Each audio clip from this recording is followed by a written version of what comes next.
అసలు ఈ క్రికెట్ కి జాహ్నవి కపూర్ కి రామ్ చరణ్ కి మధ్య ఉన్న సంబంధం ఏంటి?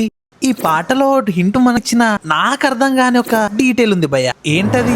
ఈ పాట గమనించినట్టయితే పాటలో లాంతర్ని ఎక్కువ హైలైట్ చేసినట్టుగా అనిపించారు. దానికి రీజన్ ఏంటి? పాటలో జాహ్నవిని అంత పోరుగా చూస్తుంటే ముద్ద చేసింది భయ్య, కానీ అంత యాటిట్యూడ్ ఉండడానికి రీజన్ ఏంటి? అసలు ఈ పాట మొత్తం జాహ్నవి తిరుగుతూ ఏం చేస్తుంది? ఇంకా డీటెయిల్స్ లోకి వెళ్తే పెద్ద మూవీలో చక్కోరి సాంగ్స్ నేను గమనించిన డీటెయిల్స్ ఏందో చూద్దాం పదండి.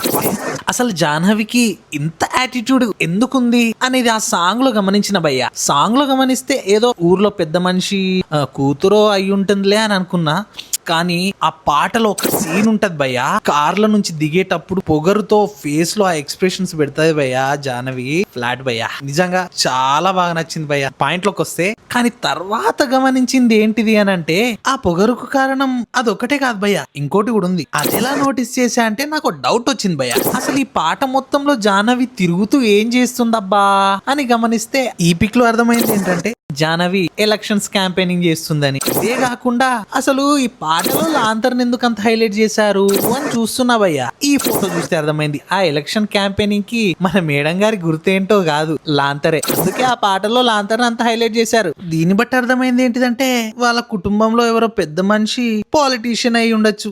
ఒకటి మాత్రం చెప్తున్నా భయ్య, ఇంత యాటిట్యూడ్ ఉన్న అమ్మాయిని మనోడు వెంటపడి పడేస్తే ఎక్కుంటది భయ్య, వీర భయ్య. ఒకసారి వాళ్ళిద్దరి మధ్య జరిగే ఆ కెమిస్ట్రీ ఎలా ఉంటదో అని చూడాలనుకుంది భయ్య. నాకైతే ఆ కెమిస్ట్రీ వర్కౌట్ అవుతుందని అనిపిస్తుంది, చూడాలి.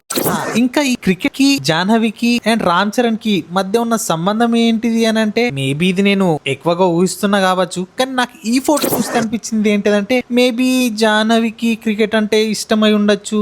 అది చిన్నప్పటి నుంచి క్యారీ చేసుకుంటూ చూసి రామ్ చరణ్ తన ఇష్టాన్నే ఇష్టంగా మార్చుకొని క్రికెట్ మీద ప్రేమ పెంచుకొని ఆ క్రికెట్ ఆడుతున్నాడో ఏమో అని నాకు అనిపిస్తుంది భయ్య. ఇది నిజమో కాదో మనకు తెలియదు, మూవీ చూస్తేనే తెలుస్తుంది, కానీ నాకైతే అనిపించింది భయ్య. అండ్ చాలా రోజుల తర్వాత చెప్తున్నా భయ్య, రామ్ చరణ్ గారు డాన్స్ చేస్తుంటే ఆయన ఎంజాయ్ చేస్తూ ఎక్స్ప్రెషన్స్ కనిపిస్తాయి భయ్య. ఏం చేశాడు భయ్య, డాన్స్ ని ఎంజాయ్ చేస్తూ చేశాడు భయ్య. అండ్ ఆ ఎనర్జీ, ఆ స్టెప్, ఆల్రెడీ ఆ హుక్ స్టెప్ కూడా ఇన్స్టాగ్రామ్ లో ట్రెండింగ్ అవడం మొదలైపోయింది. ఇక డీటెయిల్స్ లోకి వెళ్తే, ఈ పాట మొత్తం చూసినా గానీ అందులో ఒక డీటెయిల్ ఉంది, కానీ అది నాకు అర్థం కాలేదు భయ్య. ఏంటి అని అంటే, పాటలో గమనించినట్టయితే రామ్ చరణ్ డాన్స్ చేసినప్పుడల్లా లేకపోతే పోస్టర్ లో గానీ ఈ బ్యాగ్ వేసుకొని కనిపిస్తాడు భయ్య. అసలు ఈ బ్యాగ్ వేసుకొని ఏం చేస్తున్నాడు అర్థమైతలేదు. అంటే ఆయన ప్రొఫెషన్ కి సంబంధించి ఏమన్నా హింట్ ఇస్తున్నాడా అర్థం కాలే. మీకేమన్నా దాని గురించి తెలిసి ఉంటే దయచేసి కామెంట్ చేయండి భయ్య. సాంగ్ మాత్రం నాకు చాలా బాగా నచ్చింది భయ్య, నిజంగా చెప్తున్నా. లూప్ లో ఇప్పటి వరకు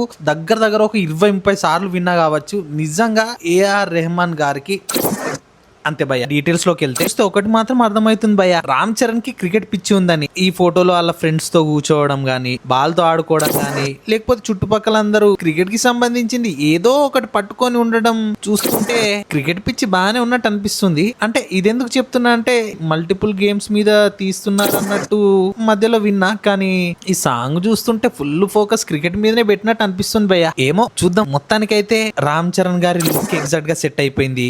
రస్టిక్ గా కనిపిస్తున్నాడు భయ్య. మాస్ లుక్ లో పక్కా సెట్ అయిపోయిండు. డాన్స్ కూడా చింపి అవతల వాడేస్తుండు. ఇంకా పర్ఫార్మెన్సెస్ గురించి మాట్లాడాల్సి వస్తే, మనోని పర్ఫార్మెన్స్ ఆల్రెడీ రంగస్థలంలో చూసినాము. జాహ్నవి కపూర్ గారు ఎలా చేస్తారబ్బా అని ఎక్సైట్ లో ఉన్నా, కానీ చెప్పాను కదా, ఆ సీన్ మాత్రం వదిలేసేయండి భయ్య. ఈ వీడియోని రామ్ చరణ్ ఫ్యాన్స్ కి షేర్ చేయండి. అండ్ ప్లీజ్ ఈ ఛానల్ ని సబ్స్క్రైబ్ చేసుకోండి భయ్య, ప్లీజ్.